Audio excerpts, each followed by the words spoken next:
বাগেরহাটের খান জাহান আলী মাজার বাংলাদেশের একটি ঐতিহাসিক ও ধর্মীয় স্থাপনা। এটি খুলনা বিভাগের বাগেরহাট জেলার একটি প্রধান দর্শনীয় স্থান। খান জাহান আলী ছিলেন একজন সুফি সাধক, সমাজ সংস্কারক এবং মধ্যযুগের ঐতিহাসিক ব্যক্তিত্ব।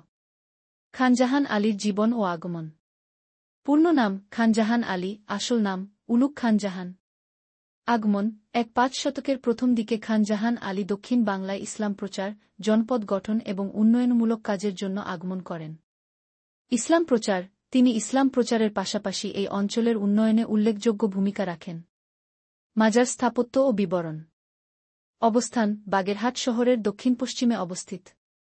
স্থাপত্যশৈলী মোগল ও সুলতানি স্থাপত্যরীতি। গম্বুজ মাজারটি একটি বড় গম্বুজযুক্ত ভবন। দিঘি মাজারের পাশেই থাপনা দিঘি নামে একটি বড় জলাধার রয়েছে, যেখানে বড় বড় কুমির দেখা যায়। খান জাহান আলীর অবদান। ৬০ গম্বুজ মসজিদ। তিনি বিখ্যাত ৬০ গম্বুজ মসজিদ নির্মাণ করেন, যা ইউনেস্কো বিশ্ব ঐতিহ্য স্থানের অন্তর্ভুক্ত। জনপদ উন্নয়ন। তিনি বাগেরহাটে জনপদ গড়ে তোলেন এবং জলাধার, মসজিদ ও রাস্তা নির্মাণ করেন। মাজারের ধর্মীয় ও সাংস্কৃতিক গুরুত্ব। উরস। প্রতি বছর ১-২ রবিউল আউয়াল তারিখে খান জাহান আলীর উরস অনুষ্ঠিত হয়। জিয়ারত। প্রতিদিন বহু ভক্ত এখানে এসে জিয়ারত করে এবং দোয়া করে। ইউনেস্কো স্বীকৃতি।